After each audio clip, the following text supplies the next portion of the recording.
बहुत गर्व की बात है कि वो जान बचाते हुए ही उसने अपनी बलिदान दिया है। ये बहुत अच्छी बात है, गौरव का विषय। दुख का तो विषय है ही कि मेरा अकेला ही बेटा था वो।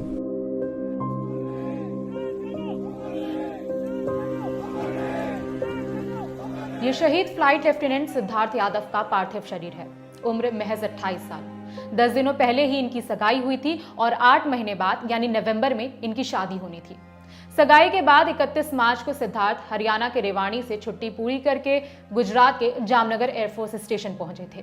2 अप्रैल को रूटीन सॉर्टी के लिए सिद्धार्थ फाइटर प्लेन जगुआर लेकर निकले थे। उनके साथ मनोज कुमार सिंह भी थे। इसी दौरान विमान में कुछ खराबी आ गई। इसके बाद फाइटर प्लेन को सही तरीके से लैंड करने की कोशिश की गई, लेकिन सभी नाकाम हुई। सिद्धार्थ को प्लेन क्रैश होने से पहले ही आभास हो गया था कि कोई अनहोनी होने वाली है, लेकिन फर्ज के आगे सिद्धार्थ ने जान की परवाह नहीं की। इसके बाद भी अपनी जान की परवाह किए बगैर सिद्धार्थ ने साथी को इजेक्ट कराया। फिर शहर में आबादी वाले इलाके में कोई जनहानि ना हो, इसलिए वो प्लेन में ही रहे और प्लेन को आबादी वाले इलाकों से दूर खुले मैदान में ले गए। रात करीब 9:30 बजे गुजरात के जामनगर से लगभग 12 किलोमीटर दूर सुवर्दा गांव में ये प्लेन क्रैश हो गया। चश्मदीदों ने बताया कि प्लेन के टकराने पर उसमें आग लग गई और मलबा पूरे मैदान में बिखर गया। सिद्धार्थ यादव के को पायलट की जान बच गई है, लेकिन खुद सिद्धार्थ शहीद हो गए। को पायलट का फिलहाल इलाज चल रहा है। जिस घर में शादी की तैयारियां चल रही थी, वहां अब सिद्धार्थ यादव अमर रहे के नारे लग रहे हैं। रुंधे गले से सिद्धार्थ के पिता कहते हैं, बेटा खोने का गम है, लेकिन उससे कहीं ज्यादा गर्व है कि बेटा देश की सेवा करते हुए शहीद हो गया। बहुत गर्व की बात है कि वो जान बचाते हुए ही उसने अपनी बलिदान दिया है। ये बहुत अच्छी बात है, गौरव का विषय। दुख का तो विषय है ही कि मेरा अकेला ही बेटा था वो।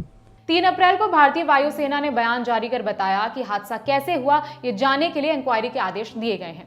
आगे लिखा, जामनगर एयरफील्ड से उड़ान भर रहा IAF जगुआर 2 सीटर विमान रात्रि मिशन के दौरान दुर्घटनाग्रस्त हो गया। पायलटों को तकनीकी खराबी का सामना करना पड़ा और उन्होंने विमान को बाहर निकालने की पहल की ताकि एयरफील्ड और स्थानीय लोगों को कोई नुकसान न पहुंचे। दुर्भाग्य से एक पायलट की चोटों के कारण मृत्यु हो गई, जबकि दूसरे का जामनगर के एक अस्पताल में इलाज चल रहा है। IAF को जानमाल के नुकसान पर गहरा अफसोस है और वो शोकाकुल परिवार के साथ मजबूती से खड़ा है। दुर्घटना के कारणों का पता लगाने के लिए कोर्ट ऑफ इंक्वायरी के आदेश दिए गए हैं। सिद्धार्थ ने साल 2016 में NDA की परीक्षा पास की थी। फाइटर पायलट बनने से पहले उन्होंने 3 साल की कड़ी ट्रेनिंग ली।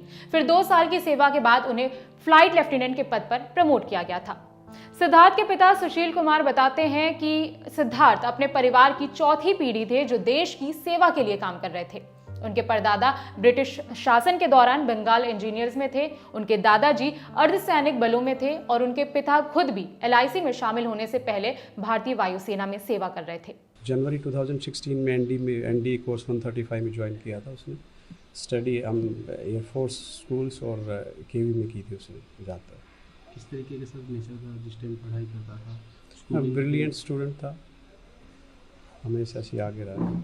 गर्व तो हमें पहले भी बहुत महसूस होता था कि हमारा जैसे पहली पीढ़ी का हमारा बच्चा फाइटर पायलट बना था। हमारी जो खानदान है सब 4थी पीढ़ी का जो था वो कमीशन ऑफिसर गया था, जो फाइटर पायलट हुआ। हम बाकी हमारे परदादा दादा वगैरह सब आर्मी में थे। मैं भी एयरफोर्स से हूँ। दुख का तो विषय है ही कि मेरा अकेला ही बेटा था वो। एक छोटी बिटिया है की सिस्टर भी क्या कर रही है? जी, वो BTech कर रही है, DTU से 2nd ईयर में है। 4 अप्रैल की सुबह अंतिम संस्कार के लिए फ्लाइट लेफ्टिनेंट सिद्धार्थ का पार्थिव शरीर उनके पैतृक गांव भालकी लाया गया है।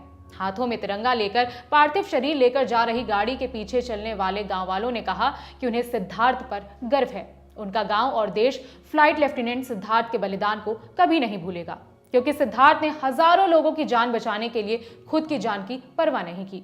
इस खबर में इतना ही। खबर के लिए जानकारी जुटाने में मदद की है हमारे साथी रवि सुमन ने। मेरा नाम है विभावरी। देखते रहिए दी ललन टॉक।